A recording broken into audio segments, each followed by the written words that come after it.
संध्याकाळी मी स्वयंपाकघरातलं काम आटपत होतोय तेवढ्यात अविनाशला घरी लवकर आलेलं पाहून मी चकित झाले. गडबडीत मी चहा ठेवू लागले. मला ठाऊक होतं की तो आला की लगेच त्याला चहाची फरमाईश होणारच. 5 मिनिटात चहा घेऊन मी सरळ सासूबाईंच्या खोलीत गेले. ऑफिसमधून आल्यावर अविनाशची हजेरी सासूबाईंच्याच खोलीत लागायची. सासऱ्यांचं ब्लड प्रेशर, प्रदीपच्या कॉलेजचं अपडेट हे सगळं झाल्यावर शेवटी माझी चौकशी होणार, ती रात्रीच्या मेनूसाठी. सासरे फेरफटका मारून आले होते.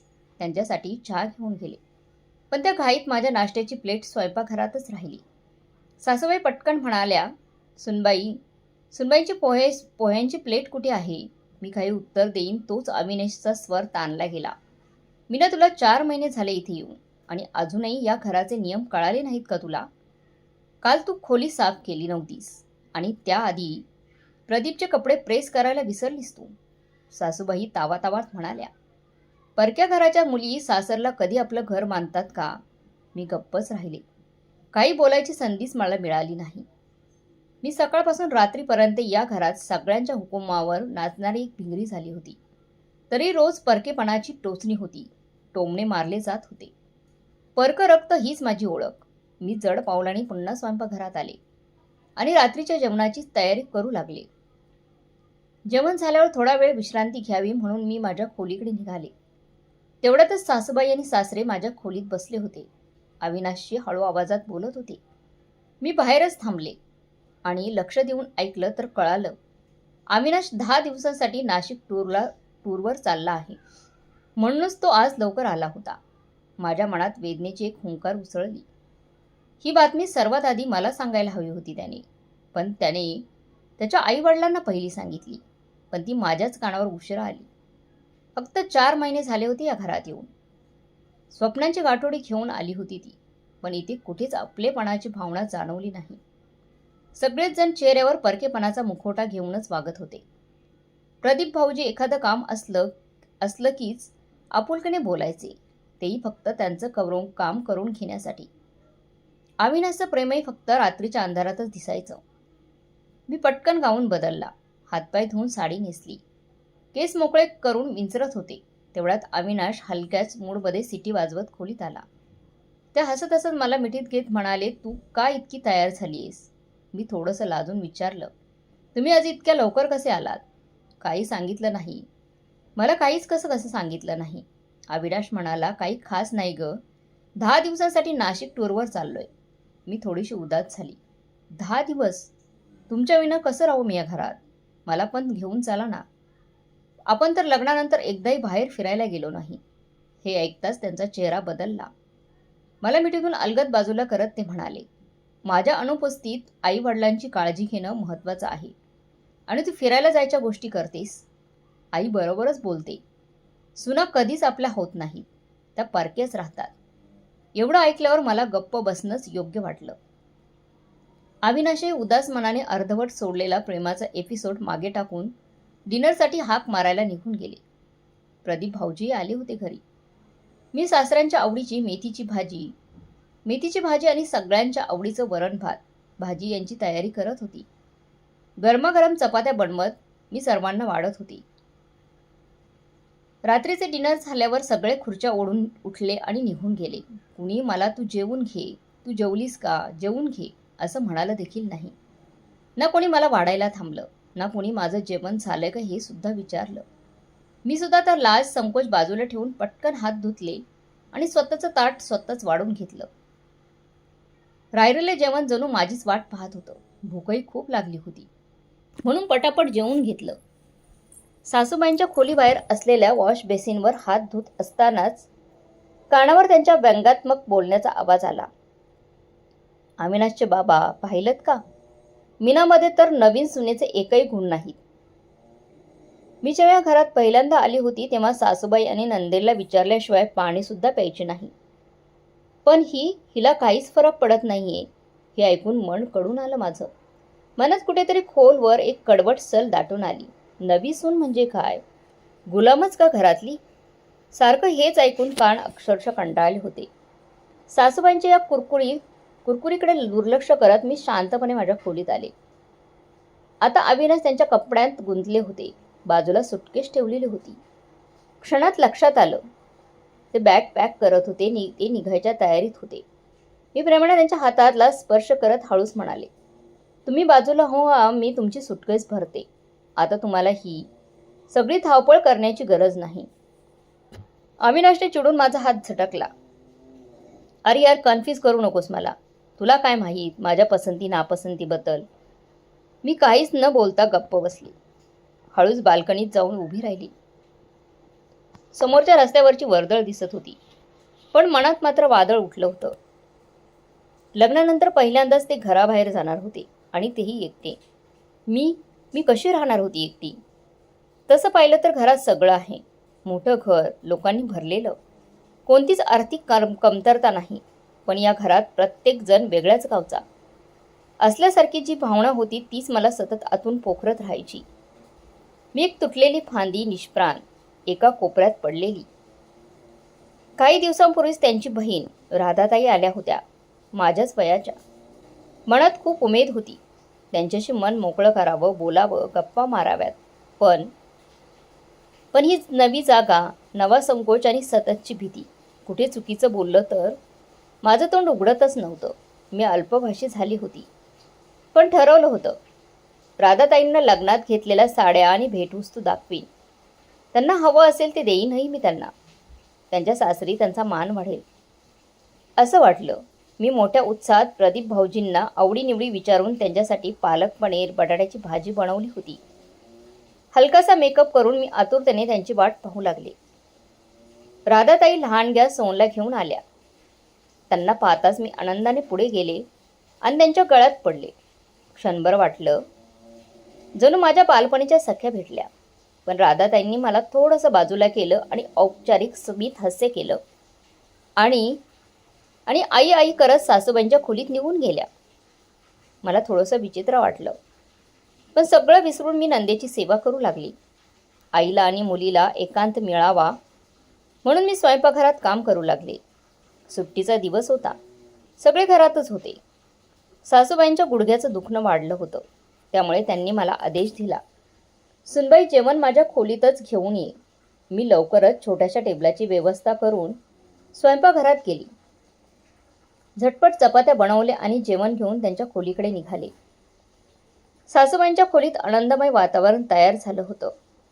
खळखळून हसण्याचा आवाज येत होता. पण मी दारात पोहोचताच अचानक शांतता पसरली.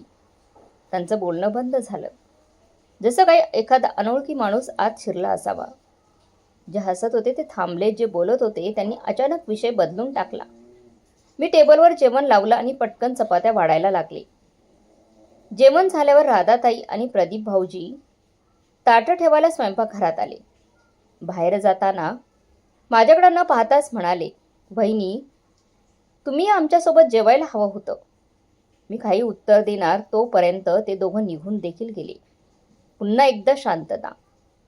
मी बाईंसोबत स्वयंपाकघर आवरायला लागले. खूप मन होतं की मीही त्यांच्यासारखंच हसावं, बोलावं, खिदळावं, त्यांच्याशी गप्पा माराव्यात. पण ना कोणी बोलवलं ना माझं धाडस झालं. संध्याकाळचा चहा झाल्यावर राधाताई जाण्यासाठी तयार झाल्या. प्रदीप भाऊजी रिक्षा घेऊन आले. अविनाश आणि सासरे अंगणात उभं राहून राधाताईंशी बोलत होते. मी तिथेच शेजारी उभी राहिली. रिक्षा येताच मी पुढे सरसावले.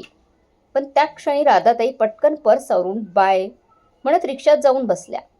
डोळ्यासमोरच रिक्षा निघून गेली आणि मी तशीच उभी राहिले. एक प्रकारची फसवणूक झाली होती जणू. त्या परकेपणाच्या वागणुकीने मन पूर्णपणे तिचं तुटून गेलं होतं. तेवढ्यात प्रदीप भाऊजींचा आवाज मला वर्तमानात परत घेऊन आला. तुमच्या बाहेरून म्हणजे तुमच्या बाबांचा फोन आहे, त्यांनी सांगितलं. मी मोबाईल घेतला. बाबांची विचारपूस केली. त्यांनी सांगितलं की 20 जानेवारीला त्यांच्या सेवानिवृत्तीचा कार्यक्रम आहे. म्हणजे ते रिटायर होणार आहेत, त्याचा कार्यक्रम आहे. मला सहकुटुंब आमंत्रण होतं, पण त्याच वेळी सासऱ्यांचा फोनवरच सांगितलं, आम्हाला येणं शक्य नाही, क्षमा करा, मात्र आम्ही तिला पाठवतो. ते ठरलं. प्रदीप भाऊजी मला बसमध्ये बसून देणार होते. तिथून अरविंद मला घेऊन जाणार होता. हे ऐकताच मला आनंदाचे पंख फुटले. हळद काढायला गेले होते, त्यानंतर मी पहिल्यांदाच माहेरी एकटी जात होती. मी माझी बॅग भरायला आतुर झाली होती. अविनाश प्रेमाने मस्करी करत म्हणाला, चला आता तर एकटेपणाचं दुःख सहन करावं लागणार नाही. माझ्या मनात विचार आला, अविनाश अंघोळ करून आले की त्यांच्याशी गिफ्टबाबत सल्ला घ्यावा. खरं तर त्यांना जायला फक्त 1 तास उरलेला होता. ते माझ्यासोबत गिफ्ट खरेदी करायला येणार नव्हते, पण गिफ्ट काय घ्यावं याचा सल्ला तर नक्की देऊ शकले असते. मी आतुरतेने त्यांच्या आंघोळीची वाट पाहत राहिले. ते बाहेर आले आणि खूपच गडबडीत तयारी करू लागले. त्यांची घाई गडबड पाहून मला समजत नव्हतं की बोलायला सुरुवात कुठून करू. जेव्हा ते तयार झाले तेव्हा मी पटकन माझं बोलणं त्यांच्यासमोर ठेवलं की गिफ्ट काय घेऊ. हे ऐकून रागाने ते भडकलेच आणि म्हणाले, मीना तुला अक्कल नाही का? बरोबर घरातून निघताना तुम्हाला कोणत्या संकटात टाकत आहेस? यावेळी कोणत्या भेटवस्तू देणार यासारख्या फालतू गोष्टी मला अजिबात ऐकायच्या नाहीत. हे तुलाही चांगलं माहीत आहे, तरी तू विचारत आहेस. तू आणि तुझ्या वडिलांच्या रिटायरमेंटचं तू स्वतः बघ, असं म्हणत त्यांनी आपली जबाबदारी झटकली आणि सरळ सासूबाईंच्या खोलीत निघून गेले. जाताना आपली सूटकेस बरोबर घेतली, म्हणजे ते तिथूनच निघणार होते. मी पटकन मग नाश्त्याची प्लेट घेऊन सासूबाईंच्या खोलीत गेली. माझ्या मनातील आनंदावर अविनाशच्या बोलण्याने थंडगार पाणी शिंपडलं होतं. मला वाटत होतं जाताना अविनाश थोडेफार पैसे देऊनच जाईल मला गिफ्ट घेण्यासाठी, पण नाश्ता करून ते बाजूला झाले होते. त्यावेळी गाडी आली. अच्छा, असं म्हणत ते गाडीमध्ये बसले. मी टेन्शनमध्ये पाहत उभी राहिली आणि मग मनात विचार सुरू झाला, भेटवस्तू घेण्यासाठी पैसे कुठून आणू? जर अविनाशने पैसे नाही दिले तर मग मी कोणाकडून पैसे घेऊ? ज्याच्यावर अधिकार होता तो तर दुर्लक्षित करून निघून गेला. सासू सासऱ्यांकडे पैसे मागायला लाज आणि स्वाभिमान दोन्ही आला. त्या क्षणी अचानक आठवलं की पाठवण्याच्या वेळी परदेशात राहणाऱ्या आत्याने काही पैसे हातावर ठेवले होते माझ्या, ज्याला मी न पाहता संदूकच्या तळाशी लपवले होते. मी धावत खोलीत आली आणि संदूक शोधू लागली. एक साडी झटकल्यानंतर काही नोटा खाली पडल्या आणि मला असं वाटलं की कुबेराचा खजिनाच मला सापडला आहे. मी त्या नोटा उचलून मोजू लागले, पण पुन्हा नैराश्याने घेरलं गेलं. ते फक्त 3,000 रुपये होते आणि एवढ्या कमी पैशात चांगली भेटवस्तू घेणं अगदी अवघड होतं. मी प्रदीप भाऊजींना थोडं धाडस करून बरोबर येण्यासाठी विनंती केली. ते तयार झाले माझ्याबरोबर येण्यासाठी, पण म्हणाले, वहिनी तुमचं बजेट किती आहे? त्यानुसारच दुकानात जाऊया. मी हळू आवाजात सांगितलं, 3,000 रुपये. प्रदीप भाऊजी व्यंग हसत म्हणाले, वहिनी मग तुम्ही रस्त्यावरच खरेदी करा, दुकानात नाही भेटणार. मला काही रस्त्यावरचे दुकानदार आवाज देऊ लागले. मग मी कपडे पाहू लागली. वास्तवात ती कपडे वापरण्यासारखेच होते. जीन्स, टॉप्स आणि बाकी सगळं काही होतं. रिया आणि छोटा भाऊ अरविंदसाठी स्वस्तातले कपडे रस्त्यावरचेच घेतले मी, आणि आईबाबांसाठी काही बऱ्यापैकी वस्तू घेण्याचा मग मी प्रयत्न केला. आईसाठी एक स्वस्त साडी, बाबांसाठी एक शाल घेतली आणि मग घरी परतली. रिक्षाचं भाडं प्रदीप भाऊजींनीच दिलं. एवढं खराब सामान खरेदी केलं होतं आणि मग भाऊजींना काही खाऊ घालणं तर दूरच, उलट मीच त्यांच्याकडून रिक्षाचे पैसे घेतले. माझी मान लाजेने खाली गेली होती, पण नाईलाज होता. कधीकधी नाईलाजामुळे माणूस परिस्थितीसमोर अगदी हतबल होऊन जातो. दुसऱ्या दिवशी प्रदीप भाऊजींनी मला बसमध्ये बसवून दिलं. सासूबाईंनी मिठाईचा डबा देऊन आपलं कर्तव्य पार पाडलं. लग्नानंतर पहिल्यांदाच मी एकटीच माहेरी जात होती. माझ्याबरोबर कोणीही नव्हतं, पण मन आनंदाने फुलून आलं होतं. गेल्या वेळी अविनाश बरोबर असल्यामुळे आई बाबा, रिया आणि अरविंद बरोबर फारसं बोलण्यास संधी मिळालीच नव्हती, कारण तो नेहमी माझ्याबरोबर असायचा. मन मोकळेपणाने बोलणं झालंच नाही. माझं मन खूपच रोमांचित झालं होतं. यावेळी माझी मैत्रीण निशालाही भेटायचं होतं. रिया आणि अरविंद मी गेल्यानंतर किती एकटे झाले असतील हे विचार मनात येत होते. अभ्यासाशी संबंधित असो किंवा इतर कोणतीही अडचण, सगळ्यांना मिनलताईलाच विचारायची सवय होती. ती आईचा उजवा हातच होती. बाबा मला पाहून अभिमानाने भरून जात असत. हा सगळा विचार करत करत वेळ कसा निघून गेला कळलंच नाही. अचानक बस थांबली. मी दचकून बाहेर पाहिलं. माझं बस स्थानक आलं होतं. मी खूपच उतावळी होती. बसच्या खिडकीतून डोकावून पाहिलं तेव्हा अरविंद वेगाने पावलं टाकत बसकडे येताना दिसला. मी बसमधून उतरले आणि अरविंदने लगेचच माझ्या हातातली बॅग हातात घेतली. त्याला पाहताच आनंदाने माझे डोळे भरून आले. 4 महिन्यात अरविंद खूपच स्मार्ट दिसू लागला होता. नवीन हेअरस्टाईल, डोळ्यावर काळा चष्मा लावलेला. घरी गेल्यावर असं वाटलं जणू एखादी हरवलेली गोष्ट पुन्हा सापडली आहे. माहेरचं ओढच तशी असते. मी सगळ्यांच्या गळ्यात कवटळून भेटले. आईबाबांनी पाठीवरून हात फिरवून प्रेमाने दुलावला केला. मला वाटलं मी या प्रेमासाठी किती तरसली होती. आई स्वयंपाकघरात निघून गेली तर मी बाबांची तब्येत, रिया आणि अरविंदच्या अभ्यासाबद्दल विचारपूस करू लागले. खूपच आनंदी वातावरणात सगळ्यांनी मग जेवण केले. रिया आणि अरविंद माझ्या बॅगेच्या आजूबाजूलाच फिरू लागले, कारण त्यांना माहीत होतं की ताई आमच्यासाठी नक्कीच काहीतरी घेऊन आली असेल. आणि ते म्हणाले, ताई पुण्याहून आमच्यासाठी काय घेऊन आलीस गं? मला खूप लाज वाटत होती. कोणत्या तोंडाने त्यांच्यासाठी आणलेल्या भेटवस्तू दाखवायच्या म्हणत नसतानाही मी उठले आणि त्या दोघांच्या पिशव्या काढून दिल्या. आणि पिशव्या उघडताच रिया आणि अरविंदचा चेहरा उतरला. दोघे माझ्याकडे पाहू लागले. तर रियाने म्हटलं, ताई तुझी पण कमाल आहे हां. तुला अख्ख्या पुण्यात, एवढ्या मोठ्या पुण्यात आमच्यासाठी एवढी फालतू कपडे सापडली का? तेवढ्यात आरमंदही लगेच बोलून गेला, ताई असे स्वस्त कपडे आपल्या घरातल्या कामवाल्या बाईची मुलंही कधी घालत नाहीत आणि तू आमच्यासाठी ही कपडे घेऊन आली. त्यांचं हे बोलणं ऐकून मी लाज आणि अपमानाने सुन्न झाली. कदाचित ते कपडे त्यांच्या दर्जाचे नव्हते हे खरं होतं, पण त्याच्या वागणुकीचा मी पहिल्यांदाच अनुभव घेत होती. दोघेही कपडे पलंगावर ठेवून बाहेर निघून गेले. मी आश्चर्यचकित आणि काळजीने पाहू लागले. जे भाऊ बहीण मला एवढी किंमत आणि मान देत होते, तेच बहीण भाऊ स्वस्त भेटवस्तू पाहून मला एवढं बोलून गेले. माझं मन सुन्न झालं होतं. मी खूपच थकली होती. तिथेच पलंगावर आडवी झाली आणि माहीत नाही मला कधी झोप लागली. संध्याकाळी झोप उडाली तेव्हा कानात रियाचा आवाज ऐकू आला. रियाचा आवाज ऐकून मी बाल्कनीतून खालू डोकावून पाहिलं, तेव्हा रिया एका मुलाबरोबर बोलताना दिसली. तो मुलगा बाईकवर बसला होता आणि त्याच्या बोलण्यावरून तो मध्यमवर्गीय कुटुंबातून असल्याचं जाणवलं. अचानक त्याने बाईक सुरू केली आणि रियाला फ्लाइंग किस देत वेगानं निघून गेला तिथून. आणि मी ते पाहून थक्क झाली.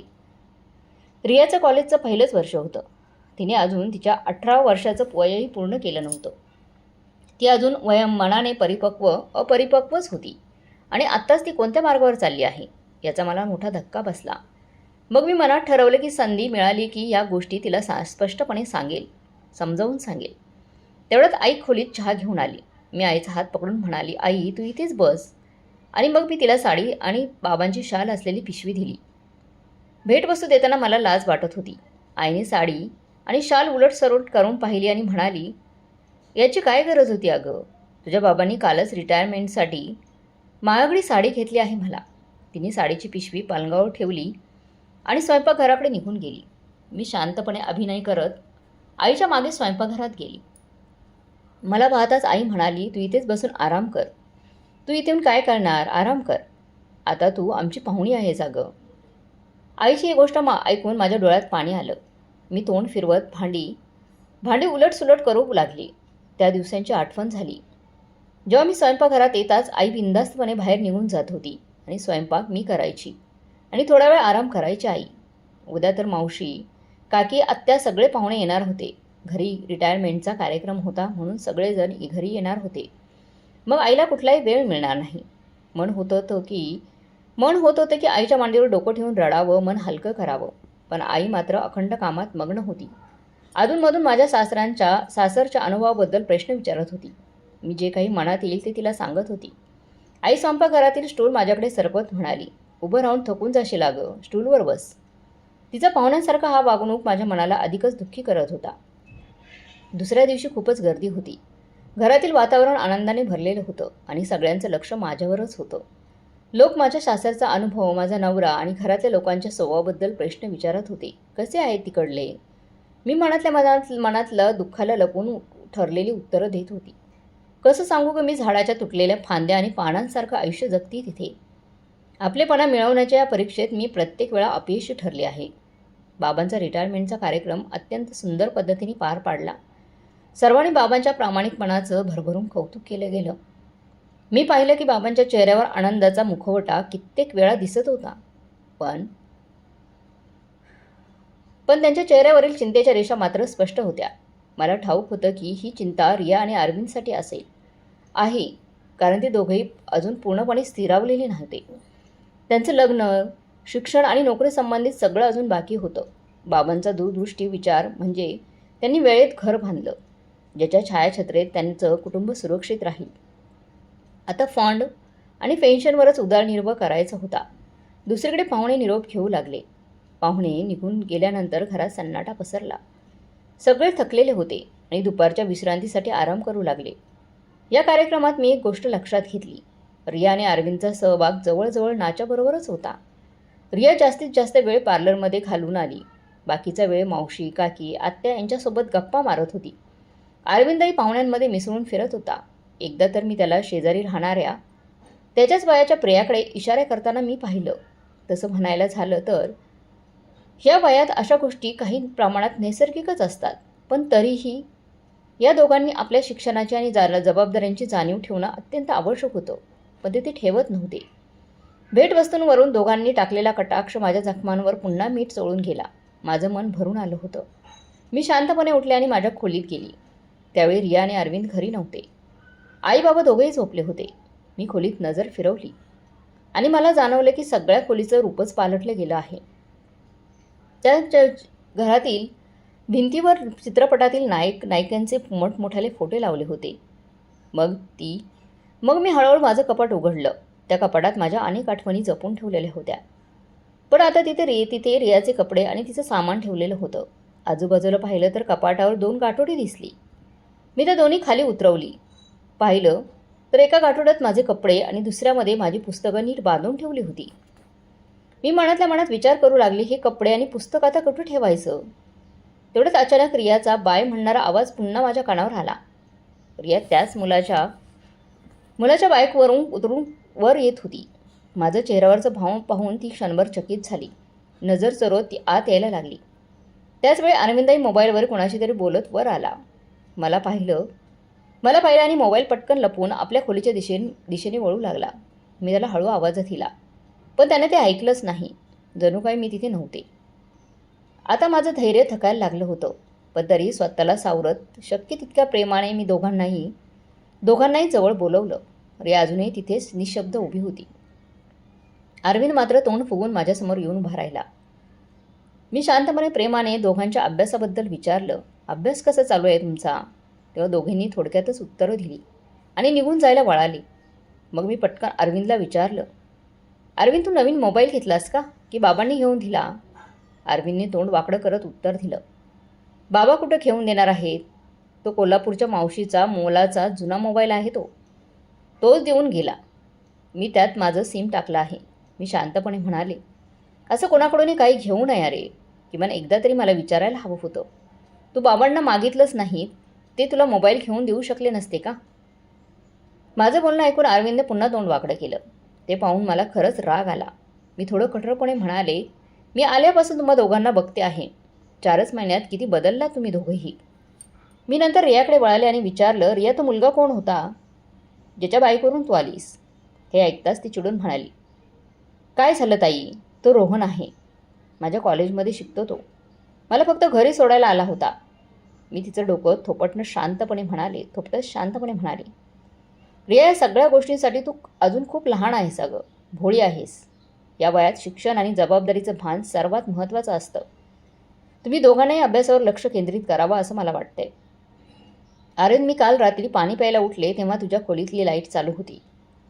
मला वाटतं तू अजून अभ्यास करत असशील. पण जेव्हा मी खिडकीतून पाहिलं तेव्हा 1 वाजेपर्यंत तू मोबाईल बघत होता. तुमचं दोघांचं लक्ष आहे ना? बाबांना तुमच्याकडून खूप अपेक्षा आहेत. त्यांना हे सगळं कळलं तर ते किती त्यांना वाईट वाटेल हे समजून घ्या तुम्ही दोघं. हे ऐकून अरविंद थोडा नाराज झाला आणि ताईला म्हणाला, ताई आम्ही असं काय वेगळं केलं की तो टोमणे मारतेस आम्हाला? त्या क्षणी रिया संतापून म्हणाली, आम्हाला अशी फालतू रोकठोक एकदम नको वाटते अगं आता. तू तुझा हा बहीणपणा आमच्यावर लादू नकोस. तुझ्या सासरी जाऊन तुझा हा रुबाब दाखव. इथे नको दाखव अगं तू. हे ऐकून मी मात्र सुन्न झाले. कारण रिया आणि अरविंद मला विचारूनच सगळी कामं आत्तापर्यंत करत होते. त्यांना गणित आणि इंग्रजी दोन्ही विषय अवघड वाटायचे. मी माझा अभ्यास पूर्ण करून रात्री उशिरापर्यंत 1-2 वाजेपर्यंत जवळजवळ त्या दोघांना शिकवत असायची. तेव्हा कुठे ते पास होण्यापुरते गुण मिळवायचे. मी या दोघांसाठी एक आदर्श होते लग्नाच्या आधी. पण त्या क्षणी त्यांच्या तोंडून हे शब्द ऐकून मनाचा ठावच हरवला माझा.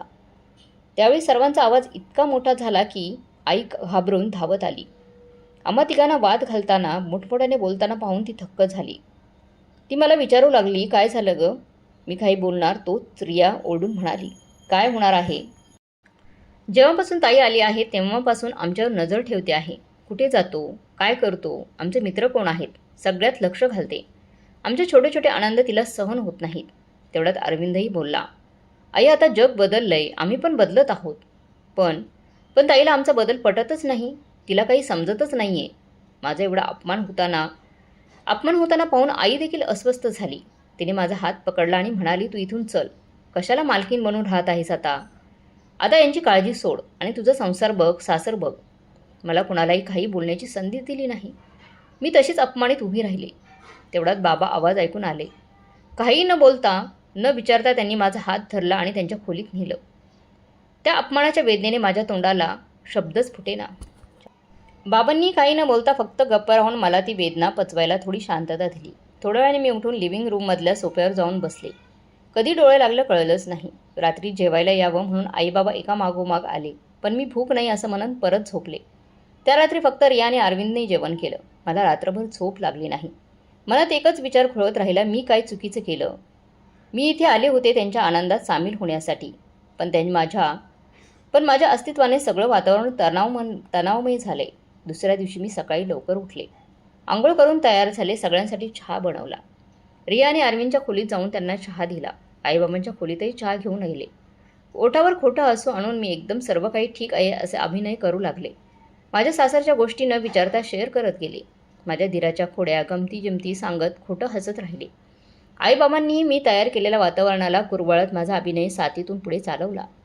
आणि तेव्हा मनात विचार आला, घर चालवण्यासाठी बाईला अभिनय शिकवला जातो. कधी माहेरच्या इज्जतीसाठी, कधी सासरच्या मानासाठी. बाई खोटं हसत राहते, भावना गिळून टाकते आणि घराच्या शांततेसाठी स्वतःला हरवून टाकते. रिया आणि अरविंदच्या वागणुकीमुळे मी मनातल्या मनात खूप व्यथित झाले होते. मी कुठलीही जुनाट विचारांची बहीण नव्हते, पण कोवळ्या वयात घडलेल्या काही चुका आयुष्यभरासाठी खूप मोठ्या घातक ठरू शकतात. अपरिपक्व मन कधीकधी भाबडेपणाने किंवा योग्य अयोग्याचा विचार न करता चुकीच्या वाटेवर चालू लागतं आणि मग त्या वाटेवरून परतणं फार कठीण होऊन बसतं. मी सुद्धा अशाच गोंधळात सापडले होते. माझ्या मनात भावंडांबद्दलचं प्रेम, माया, आपुलकी आणि सहानुभूतीची प्रचंड लाट उसळत होती. पण स्वाभिमान आणि आतून येणाऱ्या सूक्ष्म जाणीवा मात्र मला शांत राहण्याचा सल्ला देत होत्या. मी अचानक उठले, माझ्या खोलीत गेले आणि दोन्ही गाठोडी उचलून आणली. कपडे मात्र घरात काम करणाऱ्या बाईला द्यायचे म्हणून अंगणातच ठेवले. पण पुस्तकं मात्र अलगदपणे आईच्या मोठ्या संदूकमध्ये नेऊन ठेवली. मी मन लावून बाबांना आवडेल तसंच जेवण बनवलं. स्वयंपाकघरातून बाहेर पडतच होते, तेवढ्यात आईने आवाज देऊन बोलवलं. आईजवळ गेले तर पाहिलं ती बाबांच्या निवृत्तीनंतर मिळालेल्या भेटवस्तूंचा सगळा पसारा मांडून बसली होती. मला पाहताच म्हणाली, मीनू इकडे ये ग जरा बघ, तुला काय काय घेऊन जायचं आहे ते निवड. तुझ्या जाण्याची तयारी करत होते. वाटलं तुलाच विचारून तुझं सामान भरावं. हे ऐकून मी क्षणभर थक्क होऊन गेले. माझी इच्छा किंवा परवानगी विचारण्याआधीच माझ्या जाण्याची तयारी सुरू झाली होती. इथे मन अगदी आतून ढवळून निघालं.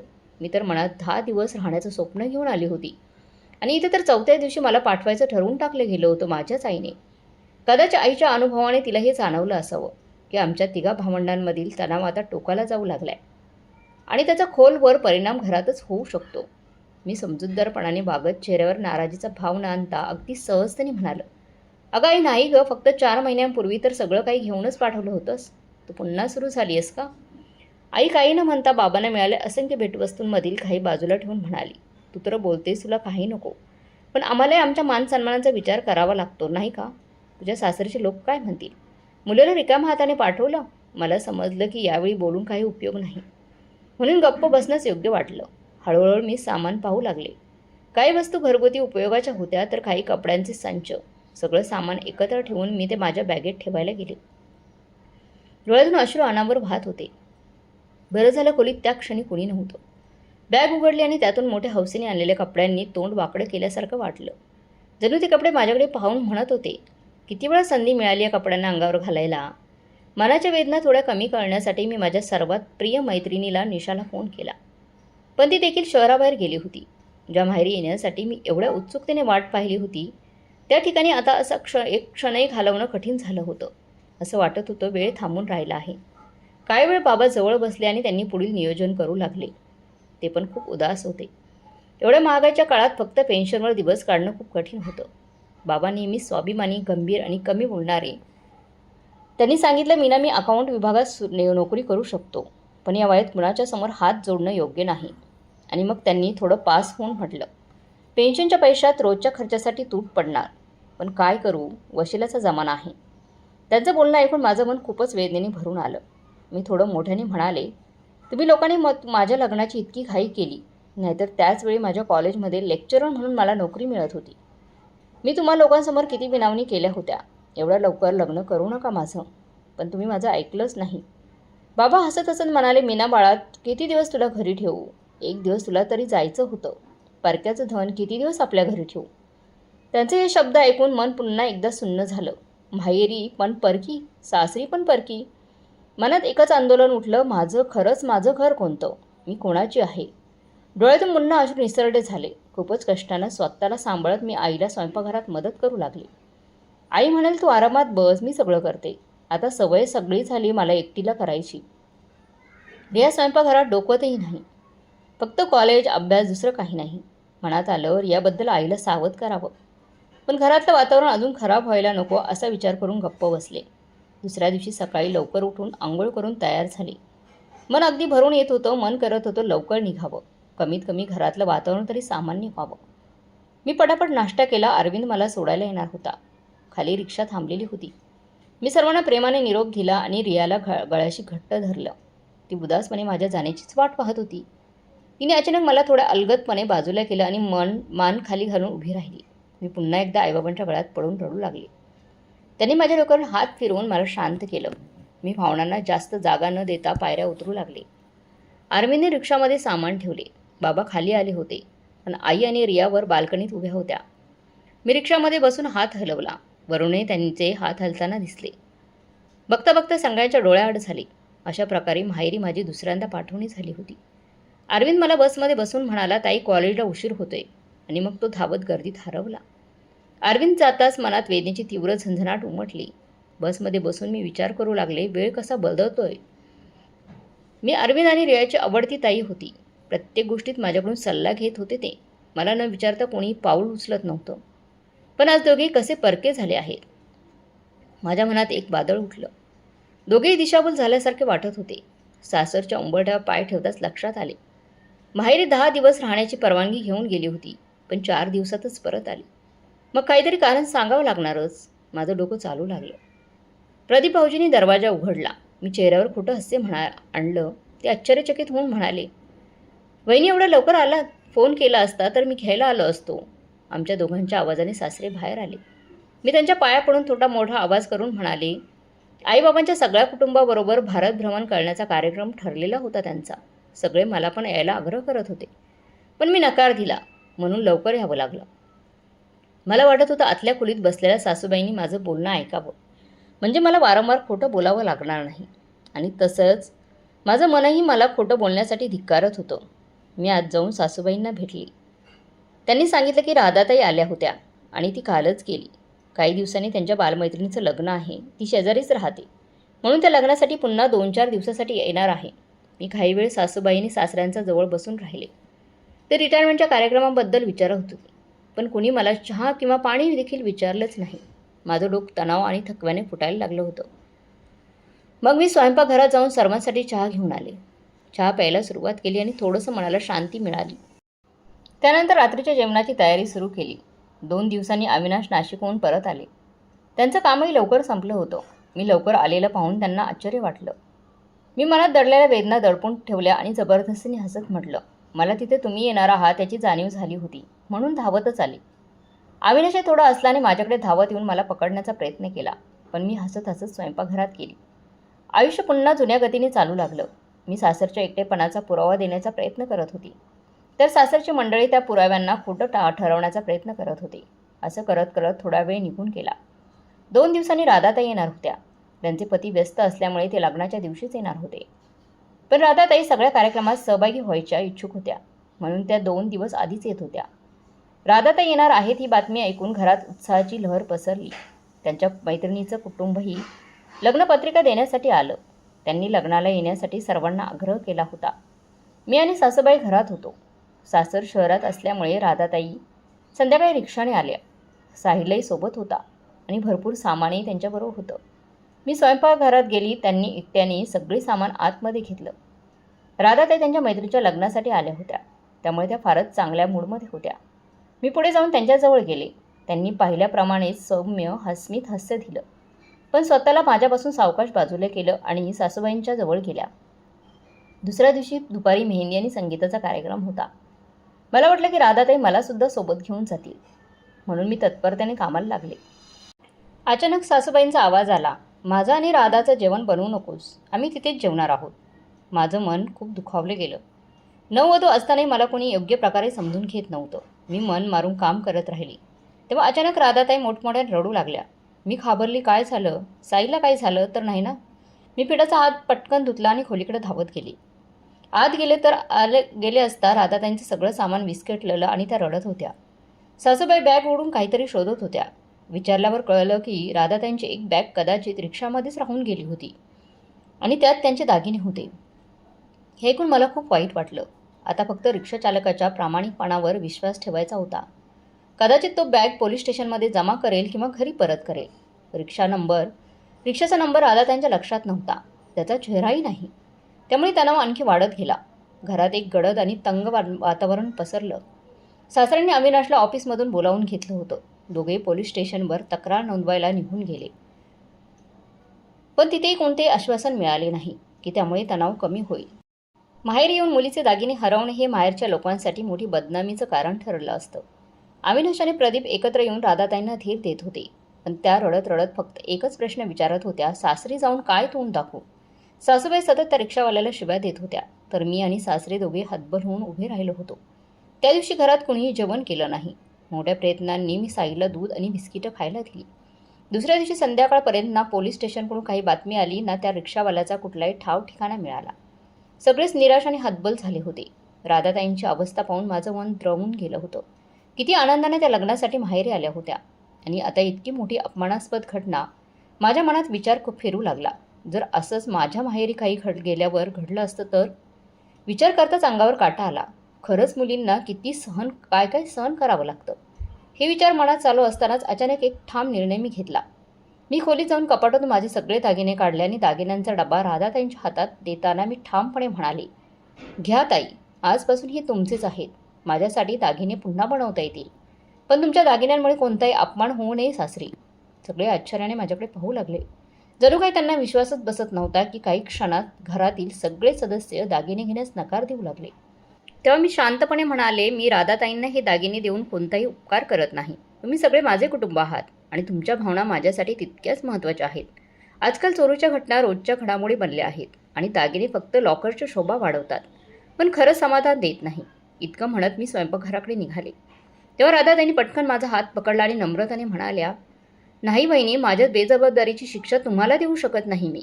असं म्हणत त्या दागिन्यांचा डबा मला परत देऊ लागल्या. यावेळी मी त्यांना साईलची शपथ देऊन दागिने घ्यायला सांगितले. कोणताही पर्याय न पाहता त्यांनी ते दागिने घेतले. अविनाश आणि प्रदीप भाऊजी मला कौतुकाने पाहू लागले. सासरे माझ्या खांद्यावर हात ठेवून म्हणाले, सुनबाई, यावेळी तू जे काही केलंय ना ते आम्ही आयुष्यभर विसरणार नाही.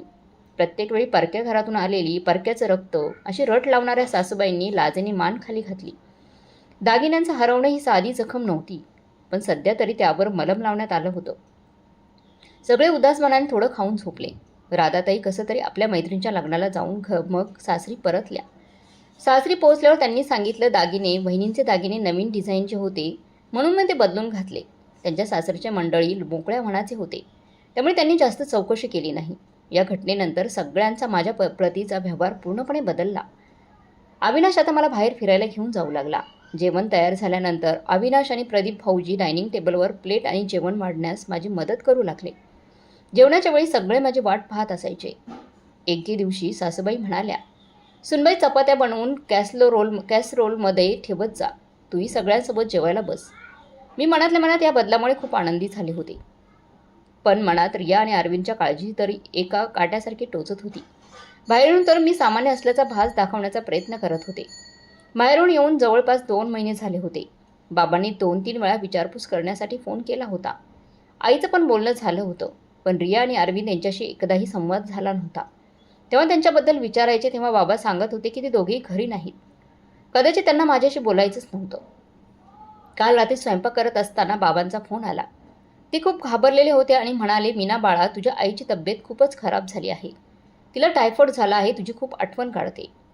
माझ्या मनाला कळाले की आईची तब्येत गंभीर आहे, म्हणूनच बाबांनी फोन केला होता, नाहीतर त्यांनी फोन केला नसता. डोळ्यात पाणी आलं.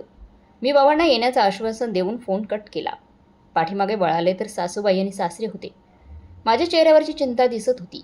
त्यांनी विचारलं, सुनबाई, तुझ्या माहेरी सगळं कुशलमंगल आहे ना? काय झालंय? आईच्या तब्येतीबद्दल सांगताना मी रडू लागले. सासूबाईने मला सांत्वना देत म्हटलं, तू सकाळी अविनाशला घेऊन माहेरी जा. तुझ्या आईची काळजी घे. अविनाशकडे सुट्ट्या कमी आहेत.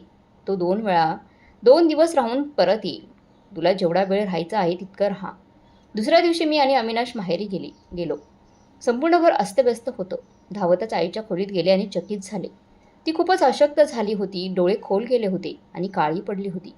तिच्यावर उपचार सुरू होते, पण मला विश्वास बसत नव्हता. मी आणि अविनाश तिला दुसऱ्या डॉक्टरांकडे घेऊन गेलो. डॉक्टरांनी तपासून काढलं. सांगितलं की आजार खूपच वाढलेला आहे, पण थोडा आराम घेतला तर तब्येतीत सुधारणा होऊ शकते. घरी परतल्यावर पाहिलं तर रिया आणि अरविंद आले होते.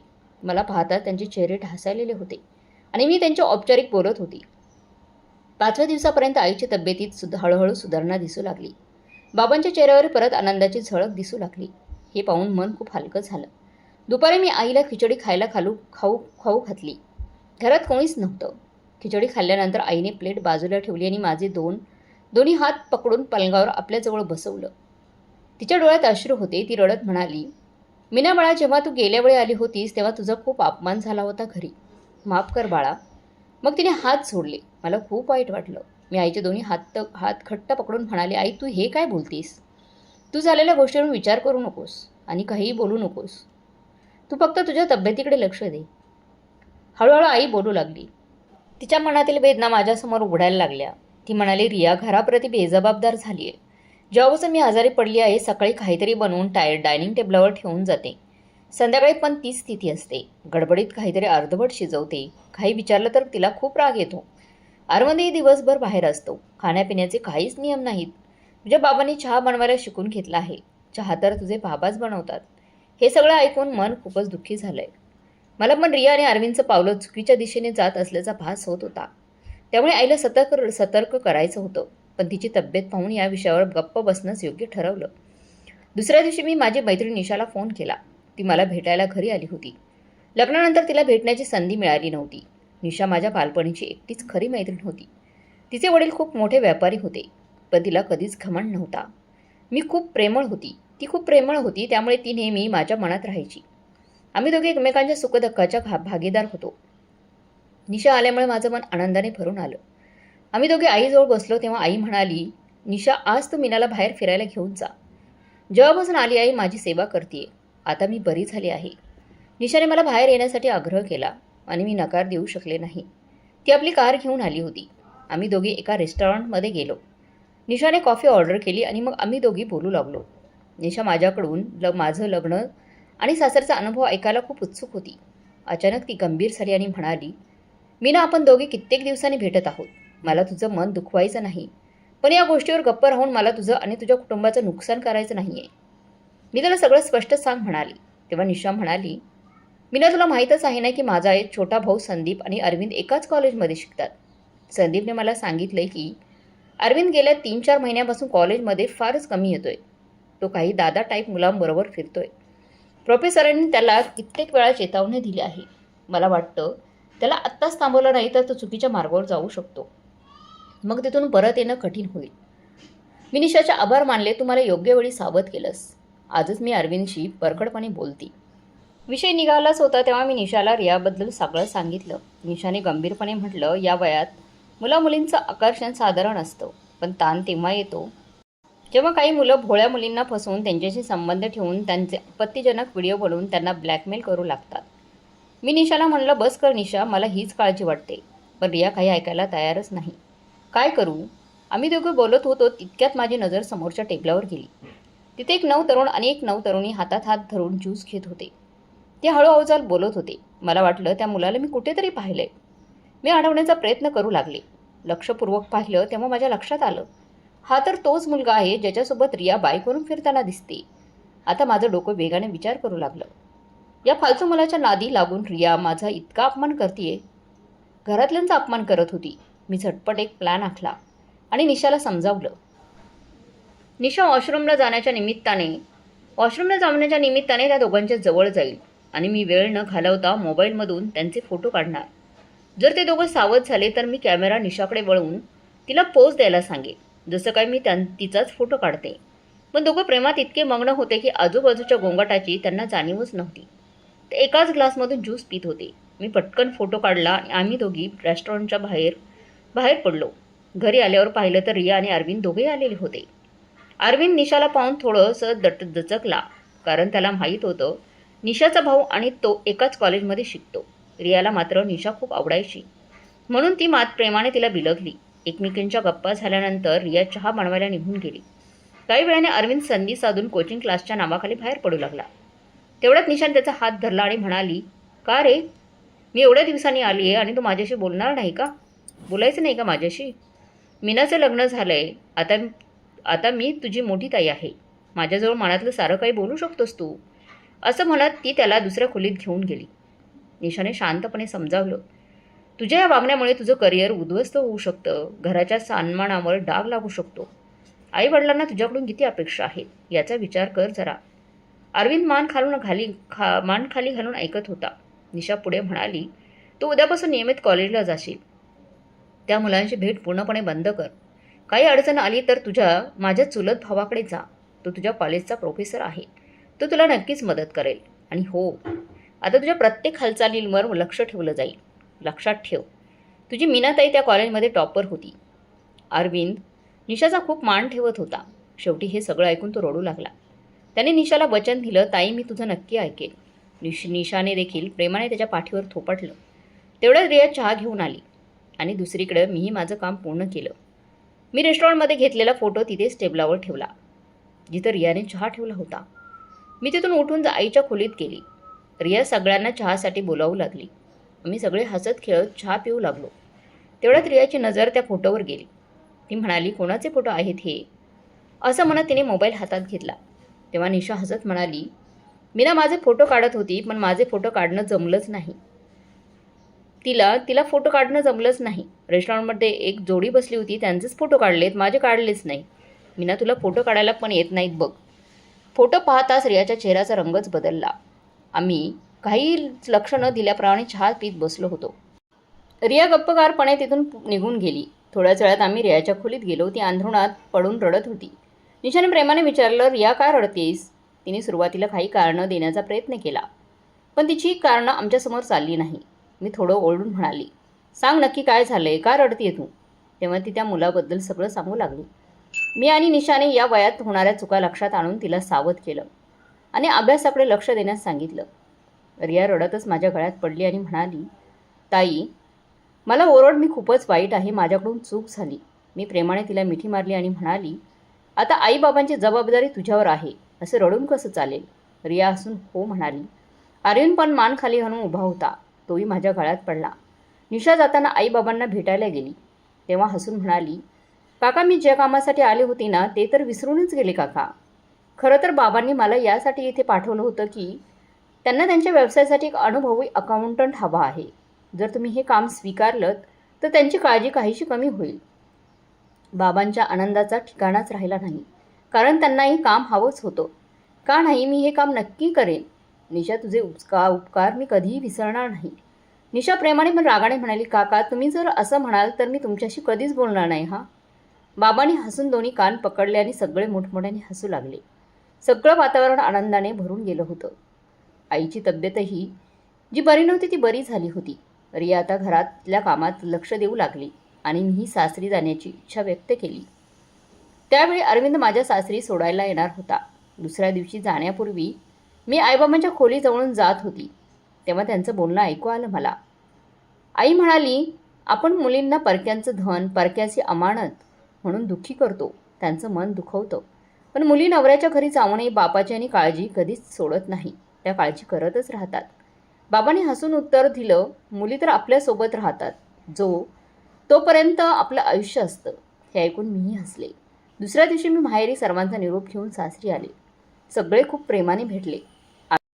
अविनाश अरविंदला फिरायला घेऊन गेला आणि त्याला भरपूर भेटवस्तू घेऊन दिल्या. राधाताई पण अरविंदला भेटायला आल्या होत्या. अरविंद खूप आनंदाने सगळ्यांचा निरोप त्याने घेतला. सासूबाईंच्या गुडघ्यांची मालिश करण्यासाठी मी एक तेल घेऊन त्यांच्यासाठी आली होती आणि मालिश करून मी त्यांच्या खोलीतून निघाली. तेवढ्या सासऱ्यांचा आवाज आला. सुना प्रेमासाठी आतुर असतात. त्यांना फक्त 2 गोष्टी प्रेमाने बोलायला हव्यात. जोपर्यंत आपण त्यांना परक्या घरातून आलेलं परक्याचं रक्त असं म्हणत राहिलो, तोपर्यंत त्या सासरी आपलं स्थान कसं निर्माण करणार? सासूबाई म्हणाल्या, तुम्ही बरोबर बोलत आहात. अविनाशचे बाबा या विचारांना आपलं माहेरचं सगळं सोडून आपल्या घरी यावं लागतं, सासरी यावं लागतं आणि आपण त्यांना आपलं मानत नाही. आणि ही चूक सर्वात जास्त केली आहेस, सासऱ्यांनी म्हटलं. तेव्हा सासूबाईंनी मान खाली घातली. काही दिवसांनी सासूबाईंच्या भाच्याच्या लग्नाला जायचं होतं. तेव्हा सासऱ्यांनी त्यांची एक एफडी मोडली आणि त्या पैशातून माझ्यासाठी नवीन दागिने बनवले. मी नाही म्हणाले तेव्हा सासूबाई म्हणाल्या, माझी फुलासारखी सून दागिन्यांशिवाय अधुरी वाटते. माझ्या माहेरी कोणीच माझ्या सुनेची बरोबरी करणार नाही. एवढी मी तिला नटवून घेऊन जाणार आहे. एवढं बोलून त्यांनी मला आपल्या गळ्याशी लावलं. त्या दिवसानंतर सगळं बदललं होतं. घरात प्रेम आणि एकमेकांबद्दल समजूतदारपणा वाढला होता. मला ते पाहून फार छान वाटलं. आई बाबा सासऱ्यांचा आधार आणि आपल्या कुटुंबियाचं प्रेम यामुळे मी बळकट झाली होती. मला सुद्धा नवीन जीवनासाठी सुसज्ज व्हायची प्रेरणा मिळाली होती. घर म्हणजे केवळ भिंतींचा कौल नाही, तर प्रेम, समजूतदारपणे आणि जबाबदारी यांचे सुंदर नातं असतं. एकमेकांच्या चुका समजून घेणं आणि प्रेमाने मार्गदर्शन करणंच खऱ्या कुटुंबाचं वैशिष्ट्य आहे. आयुष्यात जेव्हा संकटे येतात तेव्हा प्रेम आणि एकताच आपल्याला मजबूत करतात. तसंच नवीन सुरुवात करण्याची ताकद देतात. तर मग मित्रमैत्रिणींनो, आपण मुलींना कायमच परक्याचं धन म्हणतो, सासरी आणि माहेरी दोन्हीकडेही. पण तीच मुलगी प्रत्येक घरासाठी किती महत्त्वपूर्ण असते हे आपल्याला मीनाकडं पाहून मिळतं. तर मग मित्रमैत्रिणींनो, तुम्हाला आजची ही कथा, सासूसुनेची कथा कशी वाटली कमेंट बॉक्समध्ये नक्की कळवा. कथा चांगली वाटली असेल तर चॅनलला लाईक, शेअर, सबस्क्राईब नक्की करा. धन्यवाद.